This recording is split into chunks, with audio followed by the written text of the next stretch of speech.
Hi, this is Katie from Memories to Keepsakes, and I decided to apply for the Graphic 45's design team call, and the top 30 has already been announced, and I did not get selected, and that's okay. I mean, I was up against some very amazing creators, and I really admire everyone's work that did get picked for the top 30. I felt that if I didn't apply, I would always kind of wonder if I could have made it or if I would have made it. So I had a great time, as always, working with Graphic 45's paper collections. And so because I just found my camera charger battery, I can now make a video of the items that I made. So I'm going to just show you those so I can share them and just show you what I created for the design team call. I did several different items. I did a card, a tag, an altered frame, and 2 other altered projects that I'm very excited to show you. So I'm going to go ahead and start with my tag. For the tag, this is what it looks like. I used the Magic of Oz paper collection. Let me turn down one of my, I don't know, my lighting. It's like I have too much light now. I don't know. I made this easel tag, and I'll bring it up to show you what, let me just zoom in, I guess, down here. So in the corner, I have a couple I Am Roses, a key, one of the Tim Holtz word keys that says Journey. I fussy cut some poppies, and you can see I put them on pop dots, and Dorothy's on pop dots as well.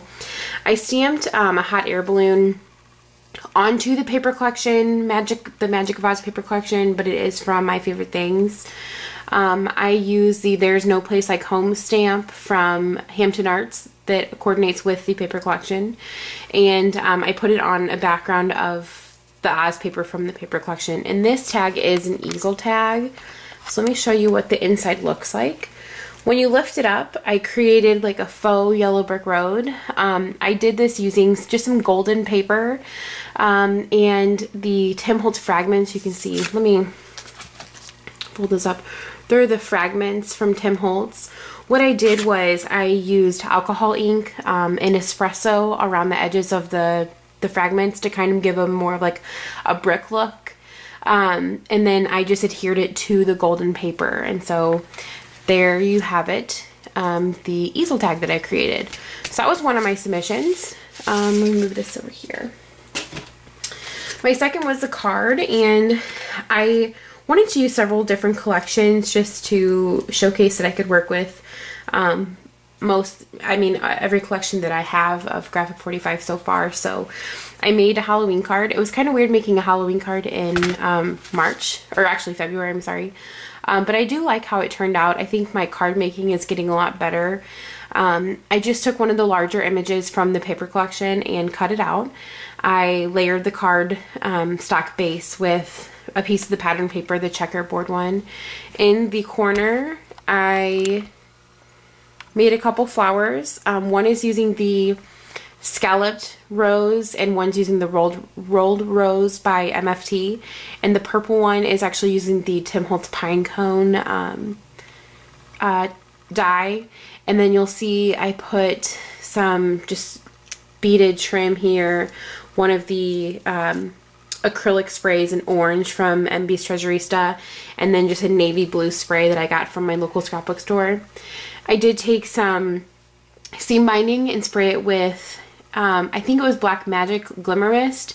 I still don't have any of the Lindy Stamp Gang spray, so I just use what I have. Inside of the bow, I did tie a little teapot. It's kind of difficult to tell, but it is a little teapot if my finger would get out of the way.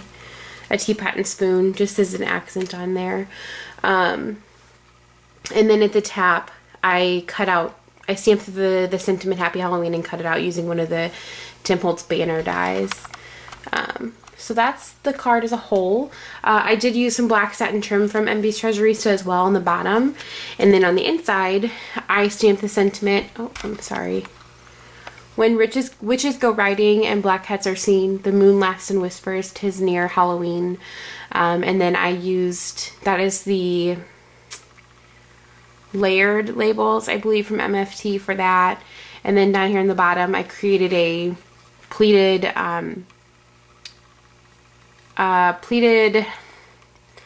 ribbon, and I used just a border punch to do like the scallops, and I put rhinestones in the circles of that. So that was my card that I made for the design team call. Next up will be the altered frame. This, I really like how this turned out. As you know from watching my videos, I use a lot of I used to use, and I still do use, a lot of the steampunk paper. It really inspires me to create what I feel is like a really neat project. So this is my altered frame. It's kind of busy on the one side, but I do like how it turned out.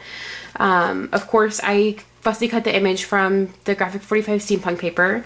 I have the Tim Holtz Sewing Room die, the dress form underneath her, which was cut out with the sticky back canvas, which I inked in walnut stain and black soot on the bottom. I cut out the caged bird cage from the Tim Holtz die as well. I put the Vintage Photo distress embossing powder to give it a metallic look, and use some gold rub and buff. On the bottom of here, I have several different gears and sprockets. Some are from Seven Gypsies, some are Tim Holtz, and some are actually just jewelry findings. To her belt, I created a little belt with tulle. I put a red Recollections flower in the center to kind of go along with the red flowers on her hat. And then I tied a little bottle of watch parts to her belt as well. And then you'll see on the side here, I use several different flowers. Some are flowers I created with dye, some are, one of them is a Wild Orchid Crafts, some are I Am Roses. I just use a variety of different flowers within this, and then I put some gears and sprockets as well. I fussy cut 3 butterflies from the collection, which I then created a trail from some Recollections bling on there as well, to kind of make it look like that was their direction they were going. And I put rhinestones on the center of each one, as you can see as well. In the center of the frame is just an image from the paper collection, which I liked, and I thought it looked well with the colors that I've chosen. And then around the actual frame is some silver mesh bling from MV's Treasurista. So that is my altered frame. I had just picked up the day before the submissions were due. The Old Curiosity shop paper came in at my local scrap store, so I did get to pick that up, and I actually created a clock, an altered clock with it. Let me add a glue string on there. This is what the clock looks like in its entirety. It's difficult because I can't really zoom out any more than I am. But you can see, if you haven't seen this paper collection in person yet, definitely buy it. It's a really neat paper collection. Again, I feel like it's going to be one that truly inspires me to create some amazing projects. Okay, so first, you can see the numbers are all different sizes. One of the sheets within the paper collection had different size numbers, and I actually bought the 12x12 and the 8x8 so I could use different sizes. So I fussy cut those out, and then I adhered them to a like turquoise cardstock, and then I fussy cut them again because I wanted them to have a colored background against this really busy paper I chose. I don't know if I would have chose this paper looking at it again. That's why I hate holding on to my projects, because I just keep looking at them and thinking what I could have done differently, but that's okay. I think we all do that. But I fussy cut several images, and a lot of them I popped up on Pop Dots. This one actually came out. The apothecary bottles, I cut several different sizes, adhered them to the frame. Here in the corner, I use one of the Tim Holtz, I'm going to kind of zoom in for you. One of the Tim Holtz pocket watches and game piece spinners. I cut out a couple of the apothecary bottles, which are inside there, and one of the tiny flying pigs, sorry about the glare, in there as well. And I tied on some seam binding, which I think I just inked and peeled paint, Distress ink. I cut out the old roller skate, and the image itself does have some peacock feathers, but I did buy a couple packs of peacock feathers, which you can see I used for the hands of the frame. I really liked how that looked, and the clock is completely functional. It does still spin around. I was kind of worried that it wouldn't, but it does. I also just used some different teal flowers and a couple of the tiny flowers from the peacock feathers. I put those in the background, and then a polka dotted one as well. And then on the top here, I created a couple flying pigs with some just like jewelry wire. Thinking about it, I wish I would have put them behind the hand so that they would also appear like they were flying around the clock as the time spun, but I didn't, and that's okay. But that was one of my other submissions, so a clock. And then my last, but my most time-consuming project I've ever created is an altered spool wreath. I bought a bunch of wooden spools, and for this one I'm going to just lay it down flat because it's difficult. I used the Graphic 45 Once Upon a Springtime paper collection for this. I measured each spool. I used about 5 different sizes on this frame, or on this wreath. I measured each spool, and then I meticulously cut out each paper, inked every one of them with vintage photo, and adhered them to the size spool that they belong to.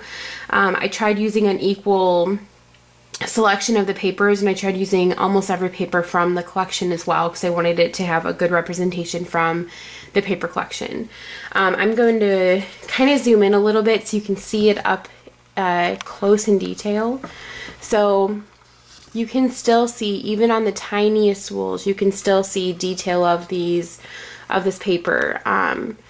I really do like the way it turned out. Overall, it weighs around 3 pounds. It is a very heavy altered item. Good thing it's kind of sturdy. In the center here, I just took one of the birdhouses from Michael's. It's $1, and I altered it as well. Used some moss, a little blue robin's egg, just to kind of give it a extra decoration. I ended up making this because, one, I thought it was a really cool project for the design team call, and two, I don't really have a spring wreath. Not that I can hang this outside because it is made of paper, but it's still a really pretty item that you can hang within your house, and it's a good conversation piece. Overall, it took me about 6.5 hours to complete this project. So again, a very time-consuming and tedious project, but I do love how it turned out, and I wouldn't change a thing about it. I haven't decided how I'm going to hang it up yet because it is so heavy. But basically what I did is I bought a rounded foam wreath, like a floral foam wreath. I covered it with some organza ribbon, if you can see on the back. It's just like some light pink organza ribbon. You don't see it, so I wasn't super concerned about it, but I definitely didn't want you to see the green foam through it either. And then again, I cut out each size paper, and then inked it all in it and glued them on here. I probably went through, I would say every bit of 20 glue sticks. That's probably why it weighs so much, but I do really like how it turned out, and I want to say congratulations to those of you who did make the top 30. Every one of you deserve it. I wish I could have been one of them, but maybe next year. I'll work this year just to, tweak my style and see what I could do better.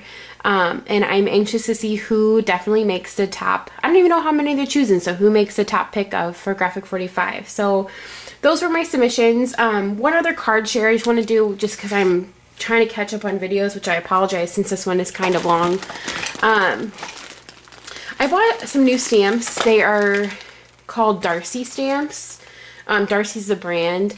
I had seen them before, but I hadn't really purchased any or used any, but I did pick up a set. They were on sale at one of my local scrap stores, and this is Raindrop Kisses. I was inspired to make this card because of My Favorite Things new product tour. They just did a new release, and one of the designers, I think it's Frances, made a card very similar to this layout, only she used, of course, the My Favorite Things image here. But I liked the way the layout looked, and I actually used the same paper because the paper was perfect. There's little raindrops in the back. Well, let me zoom in, I'm sorry.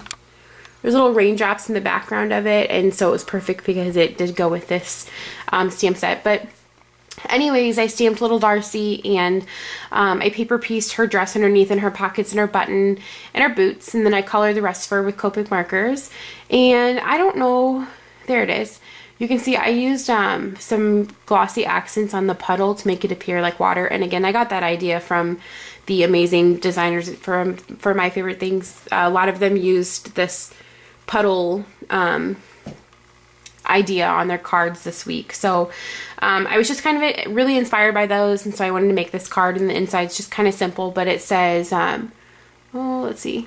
Anyone who says sunshine brings happiness never danced in the rain. And so I just really like that. It was a cute card. And the sentiment I use on here, it says, I'm here for you. So just a fun share. But that kind of wraps up what I've been up to. Please check out my blog. I add a lot of stuff to my blog that I don't make videos for. And you can see a lot of the creations for MB's Treasurista, which I designed for, on there as well. So thank you so much for sticking through this video, and I'll talk to you later. Bye.